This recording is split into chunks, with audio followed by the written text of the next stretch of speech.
Happy New Year and new me, you slap nuts. This is buddy, Landell, and you're about to listen to Booking the Territory, the unprofessional wrestling podcast, so stop working yourself into a shoot, you numb nuts. This show is strictly for entertainment purposes only. Don't be a dumb ass and get offended by anything on this show. And if you do get offended, that's a you problem. Before I throw it to the fellas for another banger of an episode, shout out to all the BTT patrons, including the largest Patreon contributors of the show: Disrespectfully Classy, Mark E. Blassie, Mike Childry, Joe Ice, Good Old Justin, and Mike H. Now enjoy this Outlaw Mud Show podcast. Remember, if it don't snow, it don't go. And be blessed and be a blessing, pal. Hi, everybody. This is Jim Cornette, pro wrestling legend, and you're listening to the Booking the Territory Unprofessional Wrestling Podcast. This is the artist formerly known as Daryl Van Horn, James Mitchell, the Sinister Minister, and I'm here to let you know I would rather slam my cock in a car door than to miss the dulcet tones of Hard Body Harper, my illegitimate son, on Booking the Territory podcast. Woo, Messi, this is professional wrestler Jimmy Valiant, the Boogie Woogie Man. Tell my people, my brothers and sisters, don't you dare miss Booking the Territory. Oh, yeah. This is a one-man gang. You're listening to Booking the Territory Pro Wrestling Podcast.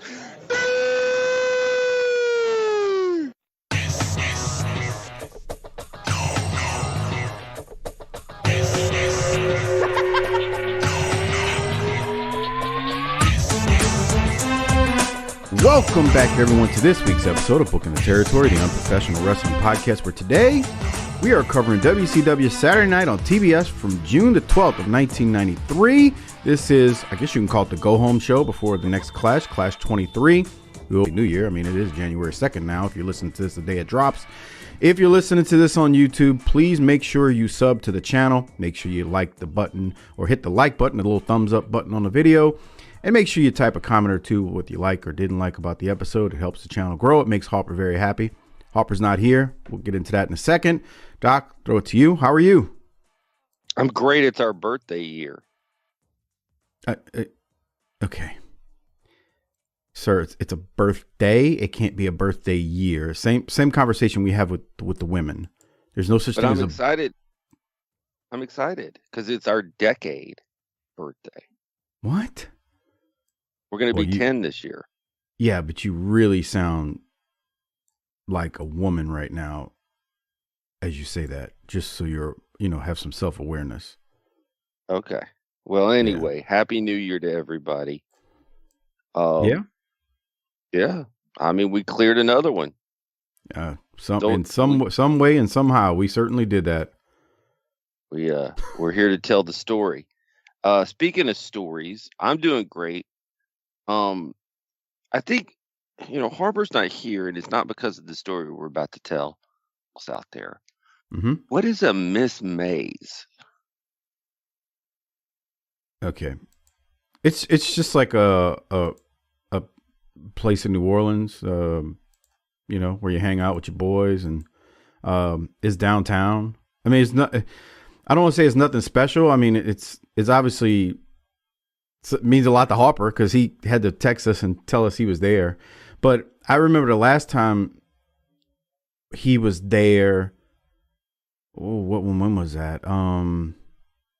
It was several years ago. But anyway, I don't remember if he did text me because it was I think it was WrestleMania weekend, and he did text me and tell me, I hope this show happens. I really do.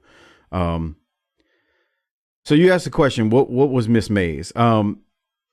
You hang out there, but the last time he either messaged us or I was in New Orleans for WrestleMania and I wasn't with him that night. It was either the night before or Thursday before. And he's like, man, y'all should come out to Miss Maze. And we were already back to the hotel. It was already midnight. And I wasn't leaving once I was back at the hotel. And so he's all the way downtown. I'm all the way in Metairie. And then I don't know if you remember on the show that week, he tells his story about how he was at Miss Maze and you were asking him about it, and he said, yeah, it was great, man. There was a guy in the table, either behind us or in front of us. Right. Sounds like a fun place.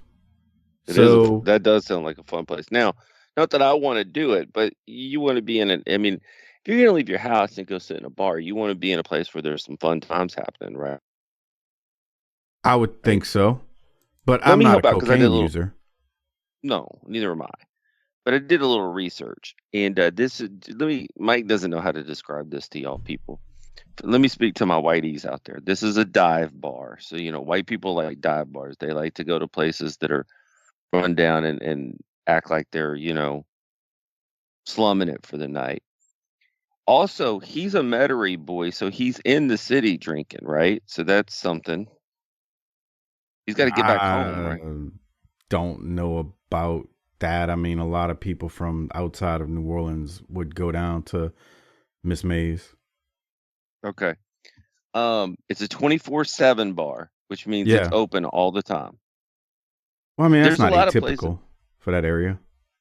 Yeah, but if you've never been to New Orleans or you don't travel a lot, that's a weird scene. Okay, fair enough. I'm used to it because I grew up literally probably 5 miles from Miss May's. But bars close at 2 a.m. here in Texas, so, and they usually don't open at 5 a.m. Although there are some.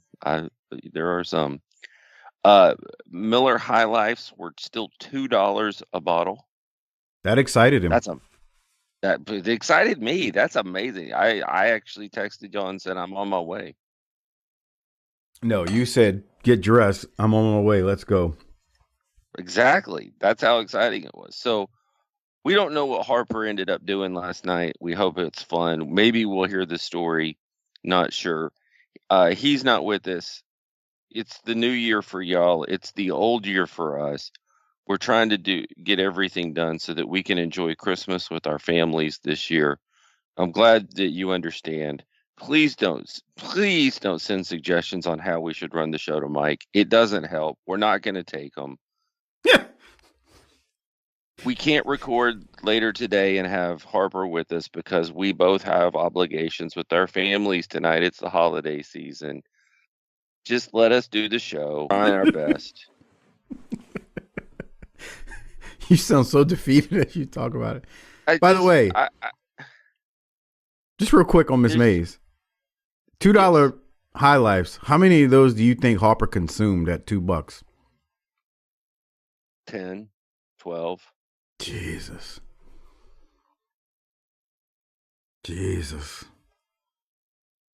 What? Can you imagine when he got home to Tiffany after 10 to 12 High Lifes? How do you know she wasn't with him? That's true too. She might have been sitting there right along beside of him, slugging him down too. So anyway, he's not here because he was out kicking it. We're just trying to make sure he was just, having a good time. We encourage having a good time on this show. Oh yeah, definitely. And we want you to have a good time. Speaking of good times, we have some people that are going to have some real good times because they became a new patron. Who is it? All right. So we got one new patron this week, Craig T. So thanks for signing up, Craig. If you want to be like Craig and many of the other patrons out there who will have access to Clash of the Champions 23, that should drop a day after this or a day or two after it. Go to tinyurl.com/PatreonBTT. That is tinyurl.com/PatreonBTT. You'll get Clash 23, all the previous clashes, all the WCW pay-per-views between 85 and now, where we're at now in 93, that we've gone through thus far. All available on Patreon, the JV Goon Squad shows, the World Class shows, url.com/PatreonBTT. And hey, I said this during the Christmas season. I guess we're still in it technically, but if you did not give or get the gift that you wanted for Christmas, which was the gift of Patreon, all you got to do is look in the show description, give that to your loved one that didn't give you what you wanted, and they can give you the gift of a Patreon membership. So there you go. Now, if you're signing up on your own, though, tinyurl.com/PatreonBTT. Both of those links are in the show description. So make sure you use them, sign up, and become a patron. You get all that stuff that we do behind the paywall, and it's not just wrestling stuff. It's We talked about the college football stuff many weeks ago when they announced it. So by now you've seen a couple of rounds at this point. So we don't know what's happened yet because we haven't gotten there. Here's what I know happened. I didn't appreciate Mr. Riccaboni going in on our boy Lance. See, this is what Harper engenders and facilitates when he starts going in on Lance, is that now every listener out there like Ian Riccaboni thinks he can start making fun of Lance. I don't think he was making. He's from Pennsylvania. You don't think he's rooting for Penn State in this thing? Actually, I don't know. See, one thing I know about Ian is I know he's a Eagles fan, which makes you very happy. Oh, he's a Sixers fan. He's a Phillies fan. I mean, but I've never heard him. I've never heard him talk about. I've never seen him on social media. If he has, I just missed it, or heard him talk about like a college he roots for. Just never. So I don't know. I mean, I guess we could assume he's a Penn State fan, but I don't know if he is. But see, you need to tell the people why you're saying that, because no one's gonna know unless they're on Facebook, and a lot of our listeners aren't on Facebook. So Riccaboni posted a picture, and it was making fun of Lance, poking fun at Lance, I'll say. Yeah, he wasn't making fun of him. I mean, actually, he's not wrong. I'm just protective of Lance because Harper has created this environment where it's okay to go after Lance. It's not. No, he hasn't. Harper's just a fool. He messes with everybody, including me, you, Jesus. Whoa. God, he loves messing with everything. He loves working people into a shoot. I mean, that's kind of just what Harper does. So I think that if SMU beats Penn State, Riccaboni ought to let Lance sit in his chair for the next ROH event. You know what you and Harper are terrible at doing? You bring up something and then you try to explain it, but you don't explain what you're bringing up in detail so the people who haven't seen it know what you're talking about. And then I'm inundated with, what is Doc talking about? So you don't know how to. So part of that is by design. It's not by design. It frustrates people and runs them off because they're like, well, I need to know what. Let me tell y'all what Doc's talking about. Ian posted in the Facebook group an image of Ginuwine. Oh, it's a YouTube link of Ginuwine's song Pony. If you need to know what that is, just Google Ginuwine Pony. And Ginuwine was an R&B artist. I guess he still is. And he had a song called Pony. I'm not even going to try to sing it or do the beat to it. All right. Ian said in the caption, what Lance will be performing at Brian Adias's Buc-ees after SMU wins this weekend. So leading up to, the Penn State game that already happened that we're talking about now. We don't know who won because we're recording before it. So Ian did a wonderful thing. He tied in Harper telling people on the internet and trolling people that Lance Von Erich now owns a Buc-ees somewhere in Texas, and that Lance is going to be performing at Brian Adias's Buc-ees after SMU wins, which is hilarious to me that he made this show reference. You just go into it without any explanation of what happened, and people are like, what is this drunk Doc talking about? Because that's the other thing I get. Man, can you tell Doc to stop drinking? I mean, he's inebriated on the show. It's running people off. I know you're not drunk, so I don't say anything. Yeah, I don't know the last time I drank during the show. It's been anyway. Months. That is what Doc is talking about. And leave Lance alone. If he wants to dance at Lance Von Erich's Buc-ees, if SMU beats Penn State, then so be it. I'm just saying that Lance needs to be able to do play-by-play on ROH with Caprice. I think Lance will do a fine job. I do too. I mean, Ian does a fine job. He ought to be on the main show, the AEW stuff. Because I watched that show the other night. God, how do people do that?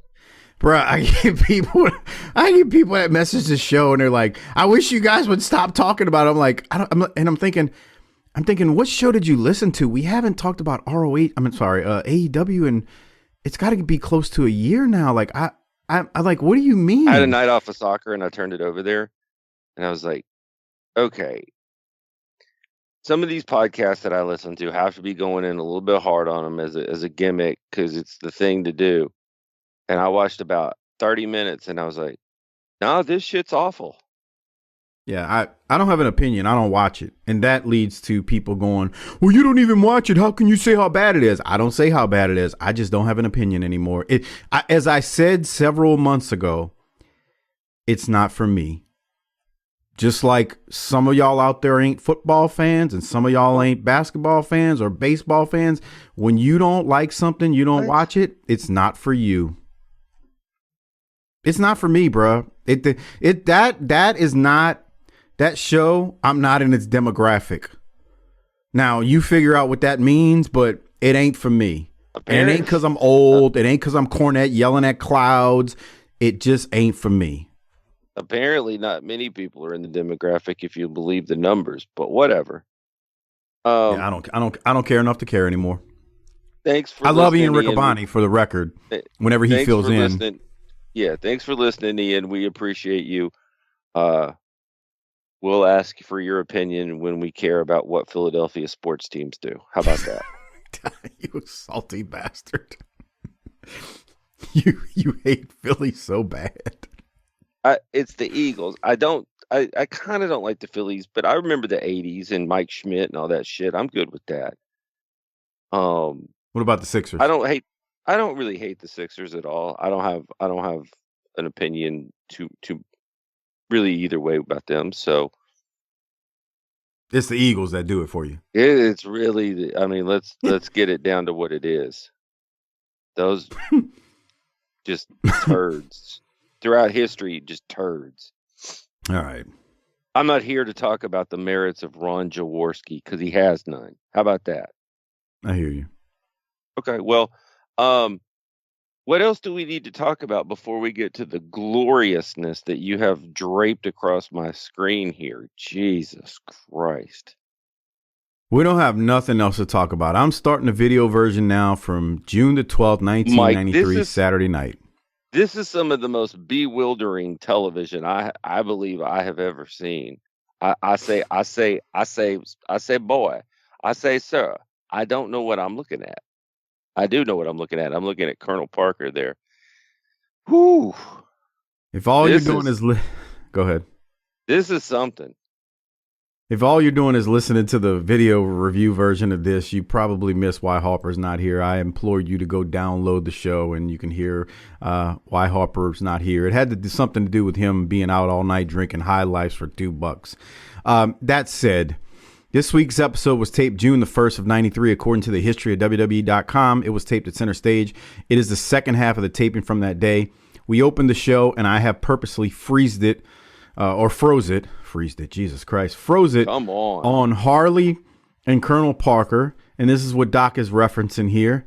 And Doc, you're teasing the people about what we're going to see today. But any other thoughts on this frozen shot, or would you rather wait until later when we talk about it? Let's take two legends of the sport and put them in some hokey horseshit and see what happens. All right. More on that later on this segment with Harley and Vader, and we're going to get into it. I'll just leave it at that. Holy crap. What are we doing here, folks? Anyway, from that, we basically open the show and we do go straight to the ring where Johnny B. Bad is going to be taking on Paul Lee. Now, as I'm starting the show, I will tell you this. I believe there's 4 matches total, if I've got the count right. 3 of them are under 2 minutes. So there's not going to be much like quote unquote wrestling analysis on what goes on in these matches, but there is a lot to talk about and we'll get to it. The first thing is there's some audio during the Paul Lee and Bad match that we need to talk about from Austin and Pillman. As the match is starting, Johnny B. Bad shoots money out of his cannon. Bunch of $1 bills come out. And then Austin and Pillman interrupt the call and call out Arn and Flair. I'm going to play it now, Doc. Did you want to say anything about this audio, or would you rather listen first and then we talk about it on the other side? Let's listen. All right, here it is.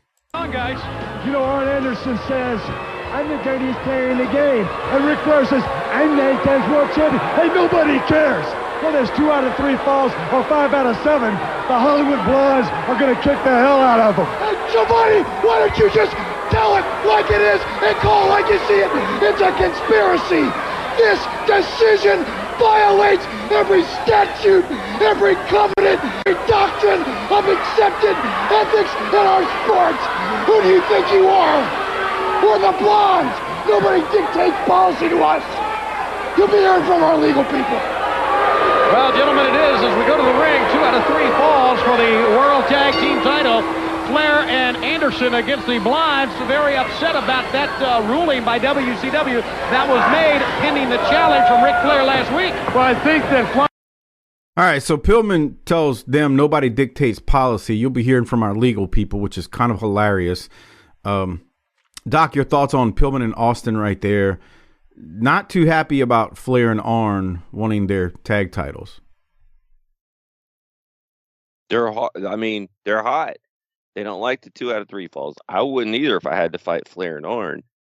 You know, you're starting to see some real personality from Austin, which is, you know, obviously telling us what is out, what's in there that could come out. Pillman's great.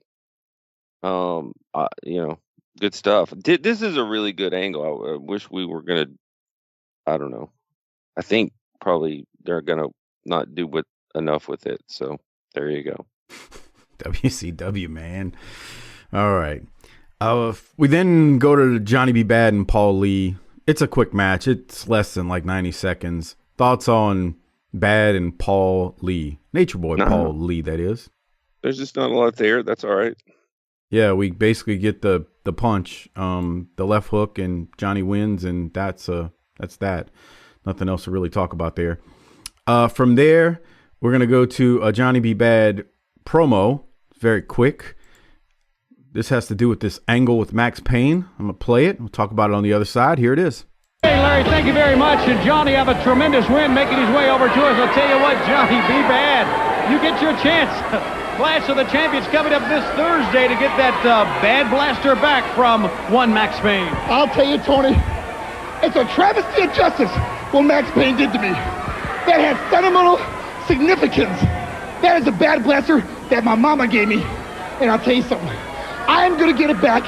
And at the Clash of Champions, I am going to kick your booty with my tutti frutti. You know why, Tony? Why is that, John? Because I'm a bad man. Johnny B. Bad. Yes, it's this Thursday, Clash of the Champions, and we'll be back on TBS. It's got sentimental value, and it's a travesty of justice, Doc, that his Bad Blaster was taken. Your thoughts? He's a black man with a white man's voice. What? His voice is super white, dude. I've never noticed it until this one, but he sounds like a white dude. I disagree. I think he's curtailed his voice to sound very, urban. No, I think he's tailored his voice to sound like Dusty wants him to sound. Okay. He sounds to me he sounds more feminine than white. Okay. To go along with the gimmick, but okay. I just find it amazing. Okay. Well, no, I just find it amazing. It's a travesty of justice. The bad cannon being stolen by Max Payne, and they're building an angle off of that. I'm like, ugh. It's not Johnny that's the problem here. It's the other guy. I have no emotional investment in Max Payne. None. I know. You made that quite clear. He bores me. I'd rather watch this next promo over anything Max Payne says any day of the week. Okay. That said, any other thoughts on Johnny B. Bad before we go to the assassin? Somebody get an EpiPen out. Larry and Tony formally intro the show, and then we are interrupted by the assassin. I got some thoughts. Here it is.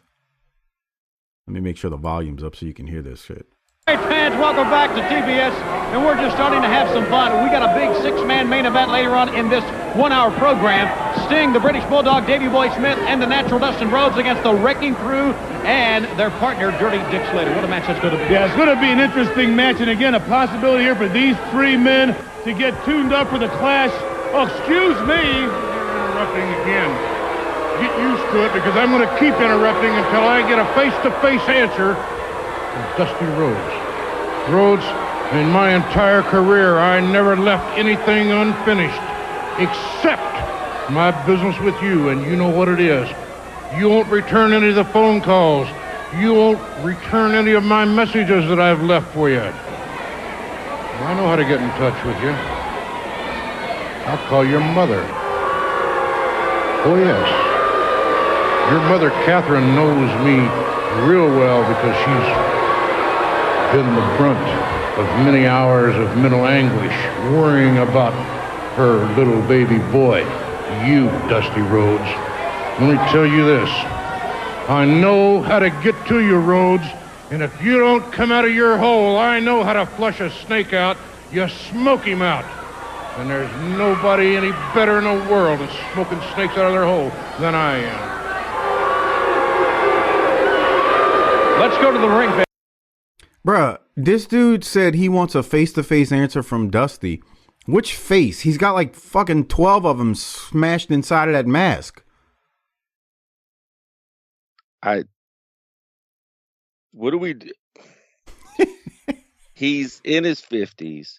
This shit's from a bygone generation. He can't, he's huge. He ain't gonna wrestle. He's gonna call his mama? Well, yeah, you know, that's the thing people would always say, you know, if you can't get a response from somebody, you would call their mom to. Okay, but mom can put a bug in their ear. Hey, if some guy was calling me saying I want to whip your butt in the ring, I ain't answering the phone either. I'm with Dusty on this one. Ignore this. Maybe it'll go away. Just like that lump on my back that I've had. I just ignore it. Maybe it'll go down and go away. I don't know what you're talking about, lump on your back, but I just found what he said. Look, whatever this is they're doing, I'm not trying to spoil anything or not spoil anything, you know, and I don't want to get into where this goes, but I find it fascinating. He says I want a face-to-face answer from Dusty, and I'm just like, what face are you using? Because you got 16 of them squished inside of that mask right now. I think you know the thing is, man, his promos are good. Like the promos themselves, if you just listen to it and didn't know what era we're in, like didn't realize it was 1993 and neither one of these guys is in any type of condition to really pull off a decent match, you'd be like, God, that's a pretty good wrestling promo. That's why that's why I play him outside of making fun of his face smashed inside of a mask. I think his promos are real good. It's just like, what? But where are we going with this? That's the problem. Right. But we've said that a bunch of times. Yeah. Anything else? No. Barry Windham is taking on a gentleman by the name of Dave Dunlap. Tony mentions that Windham will battle Too Cold Scorpio at the Clash that airs on Thursday night, but that will drop again a day or two after this show airs. You can listen to that review at tinyurl.com/Patreon BTT, where it should be the trio of us, me, Doc, and Harper. Harper will watch it. He has said he would. Doc, any thoughts on this, once again, rather quick match? Dunlap's a fairly sizable guy. He's pretty tall, but he seems pretty green, and this is real quick. Yep. Like I said, all these, they're less than 2 minutes, except for the last one. And Barry is going to hit him with that jumping DDT that he does. And 1, 2, 3, we are out of here with these two. Doc, before I go to this next segment, Tony says last week we promised it, so let's hear from Lord Steven Regal and Sir William. Do you have any thoughts before I go to that timestamp and play it? I think it's time to hear it. All right, here we go. Let's hear from these two. Well, welcome, gentlemen, to WCW Saturday Night. It's always our pleasure to be around aristocrats. Why do you have this stupid grin on your face? You are talking to a gentleman's gentleman. This is Steven Lord Regal, and I am Sir William. Now, tomorrow night, he's going to make his debut on your television and show you just how good a wrestler he is. Then Thursday night, he's going to wrestle Marcus Bagwell. I don't know, sounds like a sickness. He has been taught and he has been showed the skill of professional wrestling by the greatest tutors in all of Great Britain. And by the way, your lordship, have you tried the tea here? They drink it cold. Cold tea? That's rather appalling, isn't it? Anyway, Mr. Schiavone, why are you interviewing me and not my friend, the living legend, Mr. Lawrence? Lawrence is my friend. Where is he? We'll get your chance to talk to Larry Zbyszko on the main event tomorrow night. Okay, good. Take a note, William. Invite Lawrence on the pheasant shoot next week. I'm sure he'll enjoy that. Come on. Your lordship, Lady Diane called today. Will you tell that girl to stop bothering me? Do you know, I'm fed up with her. She's just... Oh, terrible. Do you want to know the main reason why I'm here, Mr. Schiavone? Yes, I certainly would. Thank you very much. Let me inform these. Firstly, let me thank the people of America for letting me into your humble little hovels. Homes, hovels? Same thing. I'm probably the only thing of class that's going to be in there all week. Now, the Queen is rather embarrassed at the moment about the state of the royal family. Prince Charles is running about playing polo. Andrew's driving helicopters. That Andrew boy is a complete fool. There's just nothing happening there. So she wanted somebody to show the world that the British are still the greatest people in the world. And I'm exactly the man to do it. Did you realize that? No, I did not. I did not realize. Well, do you know familiarity breeds contempt? You're getting rather contemptuous of me at the moment. You don't have to talk to him no more, your lordship. Come on. I'm still to find an establishment where I can buy crumpets. It's rather appalling. Doc, everything about Regal screams heel to me. It made no sense that they brought him in as a face. This promo was not all that, but the condescending Regal as a heel was what was so great to me here. What did you think about this? I agree. It's goofy. Are we supposed to believe we don't know who he is, that we didn't just see him a month and a half ago? Agree, totally. Am I supposed to forget that I remember Bill Dundee with Buddy Landell out there going, "Come on, Daddy. We're here, Daddy." Agree. They also need to hit the mics up high, turn the mics up hotter when those two are out there because I can't hear them.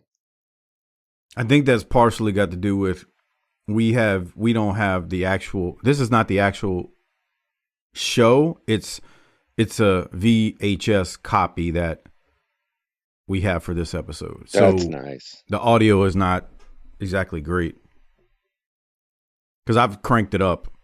Whoa. Not like Jaworski crank, but I've cranked up the volume. Settle down, partner. Put it back in your pants. But I do agree. We just saw Regal as a babyface. I mean, we know who he is. And obviously, we know who Dundee is, Sir William. Maybe there's people who didn't. They weren't watching during that era. I don't know. I mean, we are talking 6-7 years ago. I don't know. You know what I'm saying? Okay. That's more forgivable than the Regal thing. Yeah, because the Regal thing is just I mean, it's like recent. Just a couple weeks ago. So, yeah, I agree with you. Doc, from there, we'll go to commercial when we come back. And we are treated to a Vader, Harley Race, Psycho Sid, and Colonel Parker promo/press conference announcement. What led by Half is Pint. This, Mike? What are we about to do? What are we doing? All right, so let me play the first part of it, and then I'm going to stop it and fast forward a little bit because I need to cut some of the music out. That way it makes it onto all digital platforms. Doc, do you have any other thoughts before I start? I'll play about 2 minutes here, and then we're gonna chop it up, and then I'll pay the rest. This is a press conference, but where's the press? Yeah, I can't answer that question, and because we seem to be in a warehouse, right? We seem to be on a sound stage. Oh, maybe. Any other thoughts before I hit play? I'm afraid not. Here it is.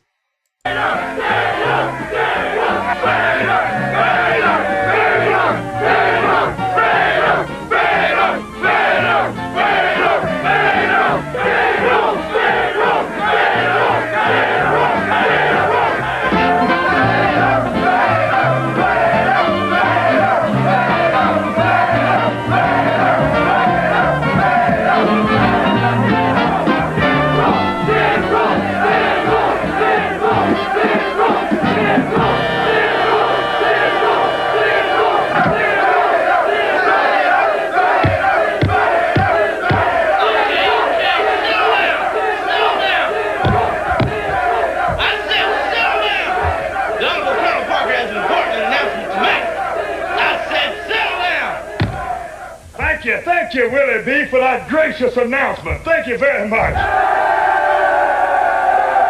Thank you. I'm glad you could all be here today. I called you all here today to make an important announcement. But first, I want to introduce you to a man that certainly needs no introduction. A man famous in his own right. I'm talking about Harley Race. Harley, step up here and be recognized. Colonel, I want to thank you for that introduction. And I believe that this announcement is going to shock the world of wrestling. As all my friends here know, Mr. Race is the manager of one of the all-time great wrestlers and the WCW heavyweight champion. Thank you, Mr. Parker. Now, I want to take this opportunity to introduce you to the WCW World's Heavyweight Champion, Big Van Vader. Mr. Vader, come on up here and say hello. Yeah, baby! Who's the man? Who's the man?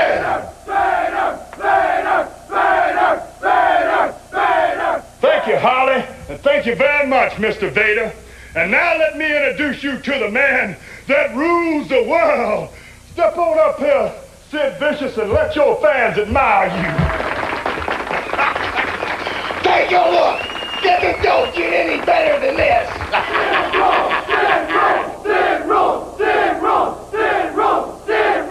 I called you here today to make an announcement that will astound the wrestling world. Mr. Race and I, Colonel Parker, have just made a gentleman's agreement uniting the great Sid Vicious, the man who rules the world, and the WCW heavyweight champion Big Van Vader. From now on, they'll be known as the Masters of the Powerbomb. And together they'll rule the world. Yeah! All right, Doc, let's talk about this part that we've seen here. The announcement that they're going to be the Masters of the Powerbomb. And they're Why do going to we rule have the a world. Dixieland band playing? I can't answer that question for you. Wouldn't you have for that setting, either a Roadhouse country band or like a rock and roll band or something? Yeah, I don't have a good answer for you, man. Okay. The other thing I've noticed is this isn't shot on like video. It's like a movie film. What makes you say that? I don't have the technical words to describe it, but it doesn't look like the video back in the studio. It's a different quality to it that looks like a TV show or a movie back then. Okay. Maybe somebody who's in the film industry that listens to this can send that to Luke Sure. Hawks on Twitter and Facebook and tell him He'll know. He's what you're in trying to describe. Hollywood. He'll know the answer to Yeah, that. he for a shoot. I mean, he played Austin in that rock show, and he's done many a movie, so he'll know. Yeah, just send that to him. He will get that passed on to me. He'll clean that up for us. Yeah, he'll. All right. So we got the look. So it's so hokey. It's so staged. It's so corny. It's not. There's nothing real about this. You've got Harley and Fuller, and this is what you're putting them in. Hell, you're putting your champion in this, which is pretty egregious.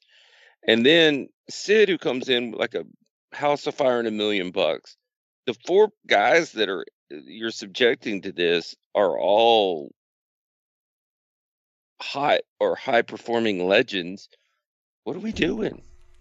Meanwhile, Man, Robert, I swear to God, this to me is what, if I was watching wrestling and trying acid for the first time, what I think wrestling would be. Meanwhile, Robert Fuller was just like, "Well, the check's clearing." He's a true professional because he knows how to handle this. Well, Harley does too. Yeah. The check's clearing, brother. This is bullshit, but the money's good. Did you hear Parker call the little fella there's a little fella who introduces Parker. He called him Willie B. Okay. When he said, "Thank you, Willie B." I popped me. Go ahead, continue. He is a thing for midgets, I'm afraid. Little people. We don't say the M word around here. Oh, I meant back in the day, though. So it's okay back then to say that. Is it? Okay. Dude, this reminded me. You know what this reminded me of? This shit's like Lucha Underground 25 years earlier. I guess that's a decent comparison. I thought Lucha Underground was goofy too, so there's that. Yeah, I tried watching it because I kept hearing people say, no, check it out. It's got it's like a TV show type thing version. So, and then I heard Austin blow it on his podcast in his early years. He said, oh no, man, it's episodic. It was good. And then I watched like 2 episodes. I'm like, I don't know who paid Steve Austin to say that this is good, but I can't do it. I kind of like the formula that's been in place forever. Is like, we have a personal issue, we're going to talk some shit, and then we're going to fight about it. Yeah. Okay. So they're going to be known as the Masters of the Power Bomb. They play a little Dixie music jazz band. Is that the best name we could come up with? Masters of the Power Bomb? Yeah. Bro, I don't know. I mean, I'm like, are they trying to go for Masters of the Universe, which was many years before this? I have no clue. I don't know. I don't know if there's a good name for them.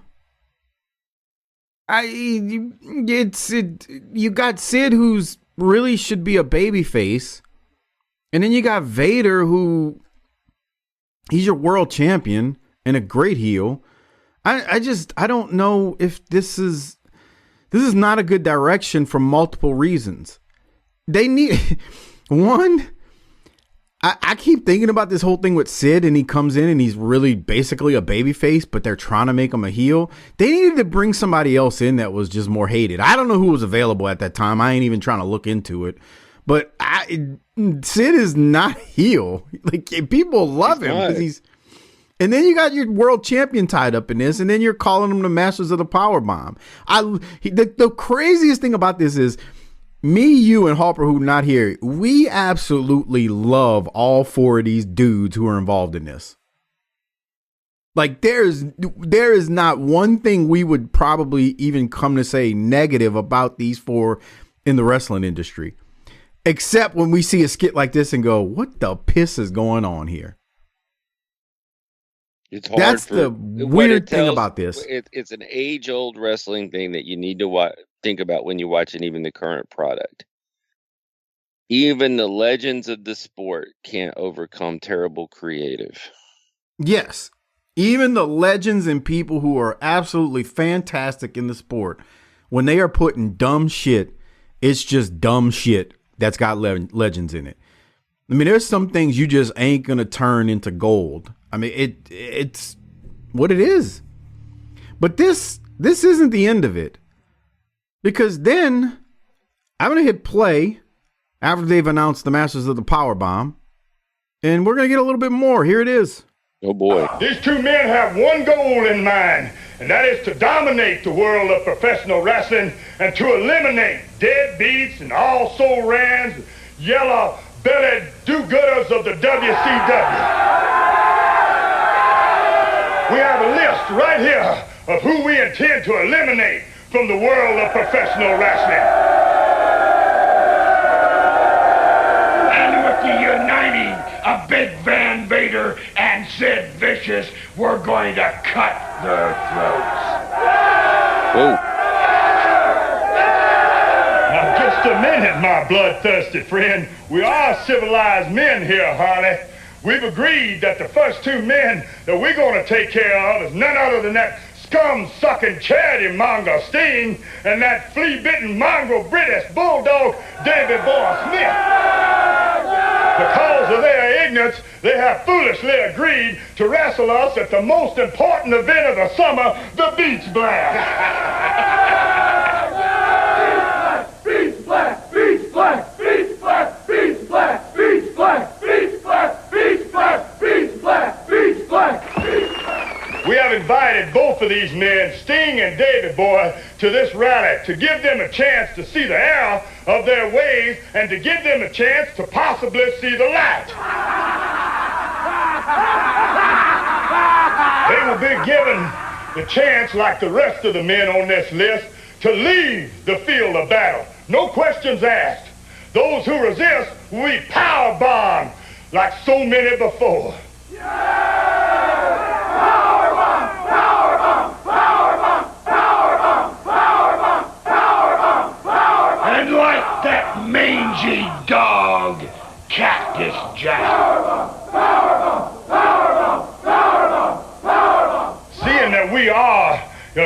humanitarians here. We offer this invitation to Sting and Davey Boy to avoid unnecessary confrontation and take a little trip to the retirement haven of their choice. I'm sure that they'll understand that this is a token of our good nature. Now, men, just hush. We're trying to be civilized here. That's not me. It paused on its own. I don't know why it paused on its own, but it did. You know, this computer, Doc. It's amazing this show's going out. Technology, bro. Now, it's going to start playing eventually, and my computer's just up. Parker's great, though, here. He is really trying to shine through this bullshit. Yeah, he's trying. I mean, it's amazingly ridiculous that he's trying to get through this, but he is. Go ahead and continue talking about what the hell is happening here. It's got another minute to go, but again, my computer's locked up. At least we're getting the audio from it. Man, Harley said they were going to cut their throats. Come on, Harley, you know better than that. What is it, boy? What is it? I'm trying to make an announcement here. I've just been handed a short note here. I can't believe what I'm reading. They're not coming. I can't believe it. Davey Boy, Stinger, you just signed your own death warrant. I can't believe Sting and Davey Boy aren't coming. I've never been so insulted in all of my years, but this insult shall not go avenged. We will not let our honor be disgraced, and we will not tolerate this treatment. If you choose not to come to us in a gentlemanly fashion, then we will certainly come to you, sirs. We will be forced to unleash the masters of the power bomb. Power bomb! Power bomb! Power bomb! Power bomb! Power bomb! Gentlemen, we have business to attend to. Power bomb! Power bomb! Power bomb! Power bomb! So I didn't say this when we first started playing it. There are a lot of WCW enhancement talent in this crowd that are holding signs. I know I saw the Cuban Assassin in there. He was one of them. I saw several others that I can't point out by name, but I don't know if you recognize that when you were watching it too. No, thanks for the addition. To be continued, though. That's nice. Well, okay, I got thoughts on that, but what were your thoughts on this before we continue? Before we continue, I should say. Making movies. By this time next year, we're going to be making major motion pictures and movie, baby. Fucking stupid. Continue, please. Why does the crowd have to chant after everything they say? This is just, think of all the money, reverse money printing going on here. Were they really spending a lot of money on this, if you really think about it, though? I don't know, but this is a time when they're hemorrhaging money. Because they've got, like, you know, there's a lot of WCW employees in there with the talent. So, and I don't know how much money that costed them, but here was my thing. First, they called Sting a scum-sucking charity monger. They called Davey Boy a flea-bitten. They called Davey Boy a flea-bitten Mongol. And then the announcement is Sting and Davey are going to wrestle Sid at Beach Blast, the pay-per-view. That's the next one coming up about a month or whatever from now. Half Pint, we are you don't see it unless you're a patron watching the video version of this. Half Pint, the little fella guy, Willie B, he tugs on Colonel Parker's dong, and that's when you hear Colonel Parker go, "What is it, boy?" That was the little fella Half Pint trying to hand them a note. So he gives them a note saying Davey and Sting won't be here, and that's when Harley and them are like, "We'll come to you, we'll find you," right? Dude, let me repeat something. This is only a 60-minute show, and that includes the commercial. So we're talking about basically like 44 minutes here, runtime. They spent 6 minutes on this. 6 minutes on this. So I don't know what we're doing. I'm not going to say we're hemorrhaging money with it, but I am going to say we couldn't think of something better. But my feeling is also, why are we tagging these four guys against each other too? That's my big concern. Anyway, we go to commercial and come back. Did you have anything else before we go to this next bit of stuff? God, That's the real sin, is that we followed that up with this. Remember Catherine White last week was looking for Cactus how could Jack? We forget? Let's go now to Catherine White again, who's reporting from Cactus Jack's house. Here it is. Catherine White for WCW at the home of Cactus Jack, whose sudden disappearance is on everybody's mind. We're here to try to get a word with Cactus Jack's wife, Colette. Oh, Colette, this is Catherine White with WCW. I know, I saw the van. Have you found him? Oh, no, I'm afraid not. Sorry to just show up like this. We tried to call, but the lines have been busy. It's been ringing day and night. Everyone's concerned. I just keep hoping it'll be Jack. Not now, Dewey, okay? I'm talking to the lady. Go play with the cat. We know that Jack was sent home from one hospital. Why was he sent to another? He was badly hurt, but he's blessed with a body that heals quickly. It was his memory. It never really came back. You mean he had amnesia? Well, I mean, it was more like, 1 minute he was Jack, and then suddenly, he was someone else. Dewey, late night. He was just acting so strangely. I mean, he wouldn't answer to his name. He'd even forget mine and Dewey's. He'd forget I was pregnant, and even said I should go on a diet. Ooh, that doesn't sound like Jack. Oh, and then he suddenly cashed out one of our bank accounts and hid the money. I don't know where. I mean, when the doctor said, he should go in for observation, I had to agree. I mean, Dewey Cleveland! How many times have I told you? No suplexes! I mean, if you're going to wrestle with a cat, headlocks only. He's just like his dad. Dewey Cleveland? Oh, Cleveland's his middle name. I only use it when he's being bad, but Jack's very fond of it, though. It's a name that's been in his family for generations. Oh, that sounded like a body slam. Ooh, I really should go. Please, tell me the minute you hear from Jack. Okay? Oh, of course. Thank you so much. Oh, and thank you. Dewey! As you've just heard, Cactus Jack, whose whereabouts are still unknown, is apparently suffering from a personality disorder. And also, we've learned that he has enough money to go wherever he wants to go. And then there's the name that's popped up twice in these reports. A name and a place. Cleveland. This is Catherine White for WCW. Back to you, Tony. Doc, make sense of this for me. It's impossible. This made the previous segment look great. For the record, Crockett talked about this when we did the first match with Cactus and Vader. We believe, based on Cactus's book, this was a Dusty thing, where Dusty described to Cactus what was going to happen, and he said, yeah, baby, you going to get amnesia. So Cactus got laid out, goes to the hospital after the powerbomb on the floor, and Cactus got amnesia. So it seems that's what we're dealing with right now. He also seems to have a personality disorder. That's not Cactus's wife, I don't believe, in this segment, for the record. Oh, no. This 4 minutes, almost 3 minutes.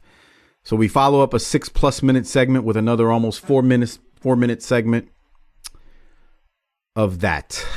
Well, to be fair, he said they're going to be making motion pictures. He didn't say anything about them being good. Oh, okay. And he also was talking about this back in the late 80s. not now. That was something. And it's not the last of it. By far, it's not the last of it.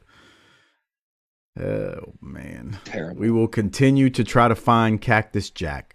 From there, Doc, we go to the Hollywood Blondes, taking on Dick Hart and Scotty McKeever. Another very quick match. Your thoughts, if any? They're stars, man. That's what we need to be focusing on. These two young stars fighting our two WCW legends. I mean, we are focused on it. We just had that Flair for the old segment last I know. week. We need to copy and paste those kinds of things and not what we've just seen is what I'm saying. Yeah, man, you had an hour-long show, and that's what you filled it with. But you know what's crazy, man? That's the real point here. But the other thing, we got an hour to draw a free TV crowd on a different night with some shit, and that's what we're doing. the thing is, man, that's gonna be like the main program. That angle with those four, man. Okay. I'm gonna watch the Clash today. So I've watched 3 matches. Just as a spoiler teaser, I like what I've seen so far, but we'll see. Oh yeah. All right. Doc the Blondes win. Austin hits the stun gun and wins it for his team 1-2-3, and Austin and Pillman are taking Polaroids of their victims after. Great stuff right there. From there, we're going to go to Arn Anderson. He's got something to say based on, I guess, last week's comedy routine. Here it is. Okay, thanks very much, Larry. We are back in the dressing room area, and yes, it is now signed for this Thursday Clash of the Champions. The Hollywood Blondes didn't like it, but it will be for the World Tag Team title, and Arn Anderson will be 2 out of 3 falls. You hear that laughter? Do you hear any now? I don't hear anything echoing. The last few weeks, that's all they've been doing. It's been a stand-up comedy routine. Pillman and Austin at their finest. Well, gentlemen, you got what you wanted, and so did we. You see, there's no disgrace in starting a fight and getting your tail kicked, but when you run that mouth for 2 solid weeks and then you get it beat, possibly not once, but 2 straight, 2 out of 3 falls, then you got to tuck that tail between your legs, gentlemen. It's going to be a legendary Thursday night, 2 out of 3 falls. You know, it's always been that cliche. He who laughs laughs best. And what are you going to say after the Clash Thursday night when Double A and I walk that aisle, style and profile, the new World Tag Team Champions, Brian who? Oh, man.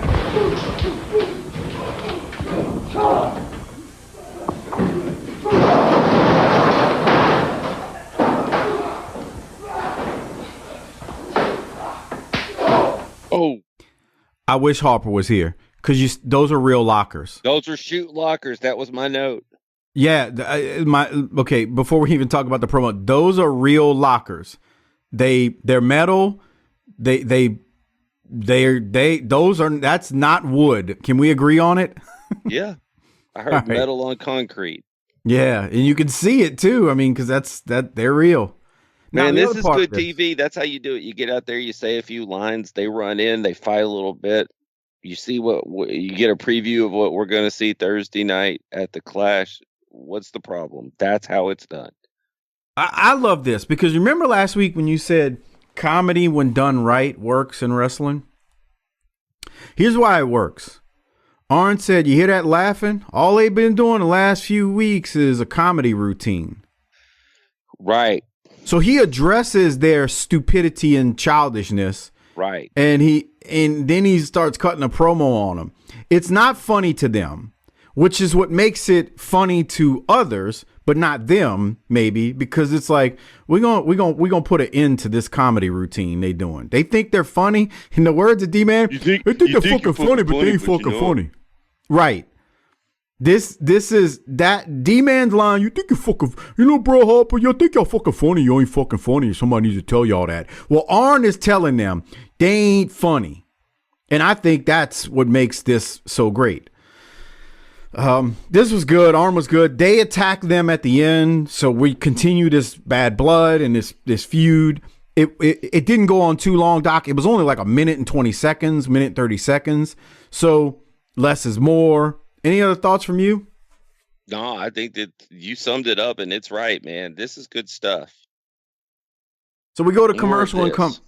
More of this is exactly right. We go to commercial and come back. Jesus, that kid looks really weird with the Sting face paint. I didn't have it in my notes, but now I'm seeing it. Okay.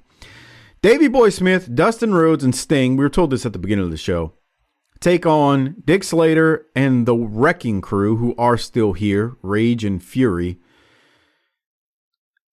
I think we know who was going to win this. Doc, did you have any thoughts on, all our other matches were less than a minute and a half, but go ahead. 5506. 5506.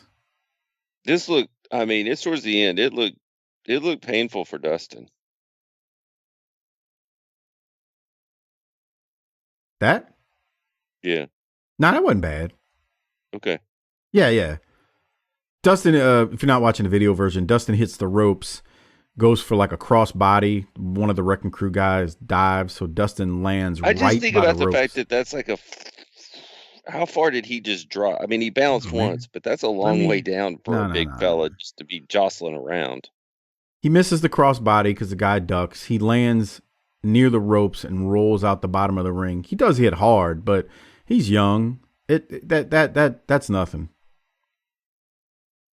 The headbutt from Dick Slater on the floor looked worse than that, but because he looked like he really headbutted him. But they go like 11 minutes, and it went so long, we went to commercial mid-match.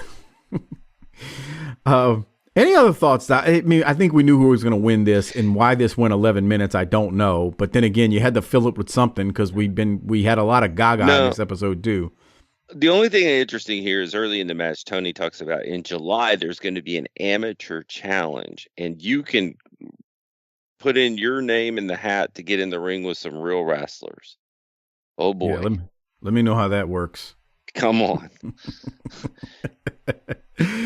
Oh, man. All right.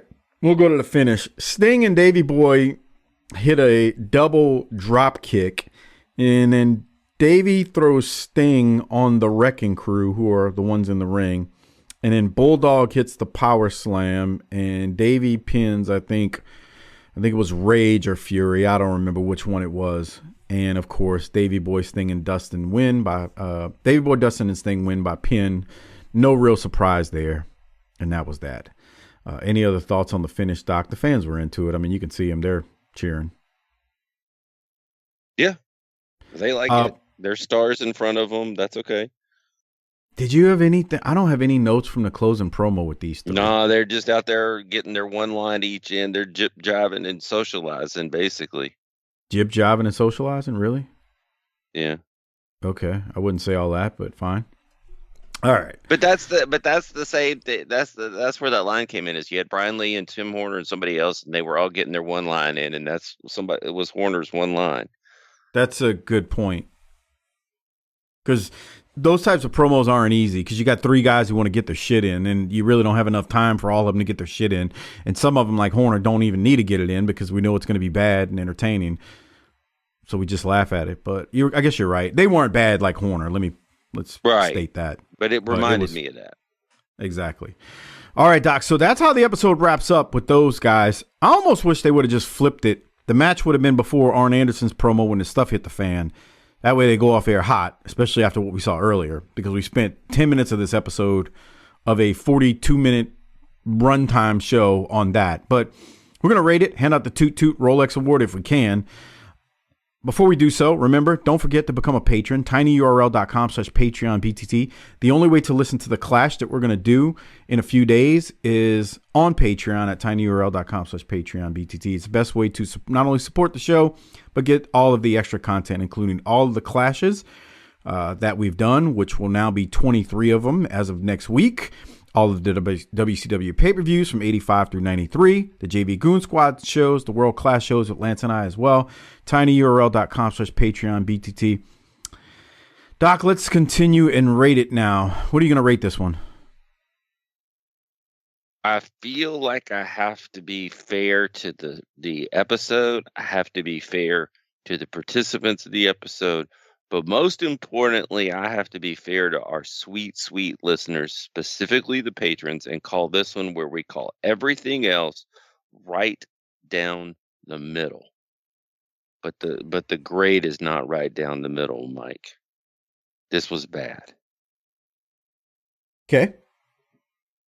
Our tag team competition champion Angle tried to save it. It could not.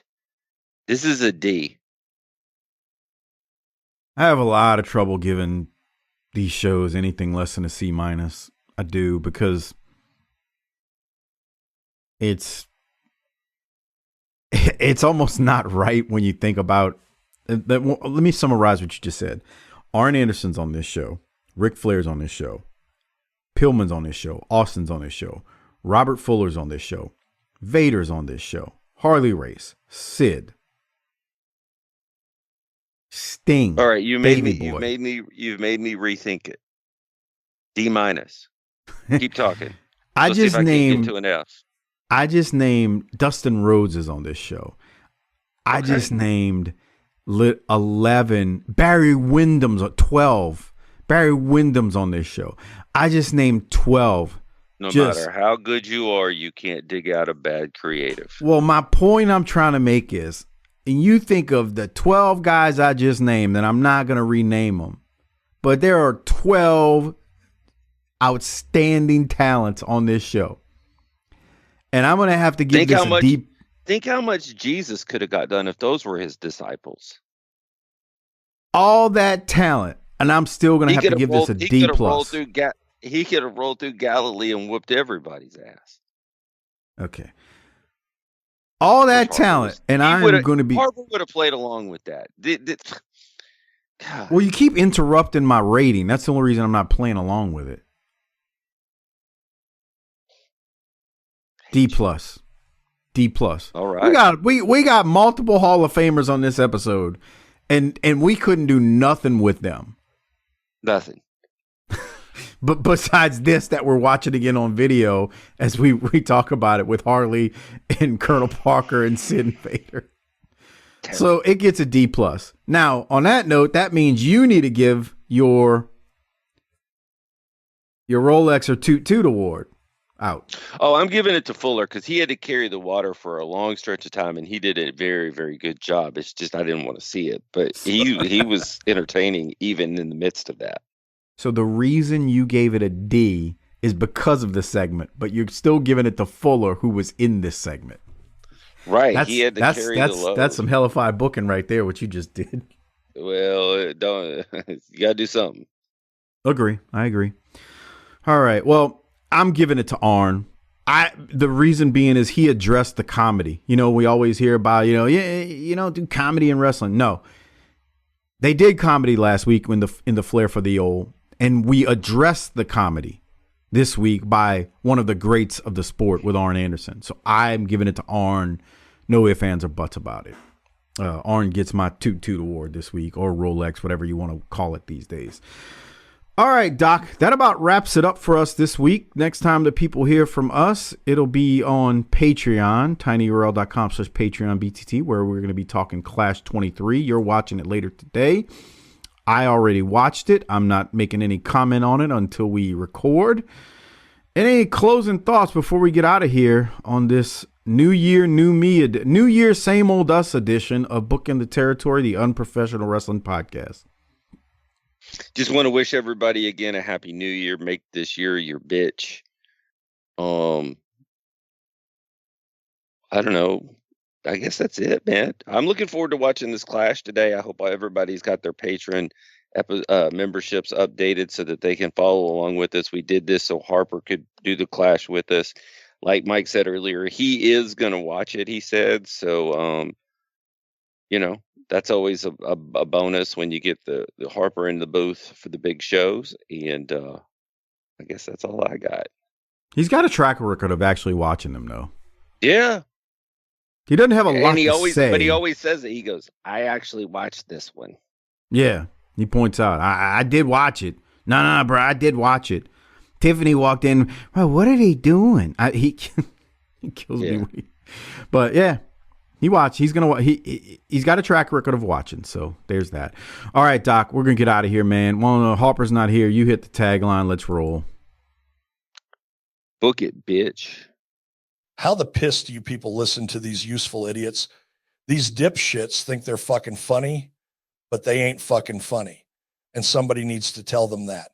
This goddamn show needs more Dman and less of dipshit, Doc, hard-boiled Harper, and this Vanilla Ice Snoop Dogg, mumble mouth Mills. You have to be an imbecile to find these three fuckers entertaining. Fucking clown show. This is A.I. Eric Bischoff. No, I am not the real Bischoff, so don't work yourself into a shoot like these useful idiots in the wrestling media field. With that said, congratulations on making it to the end of this week's show.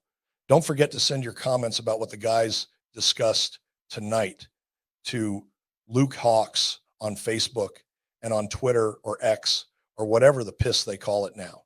The rumor is Luke likes answering BTT fan mail.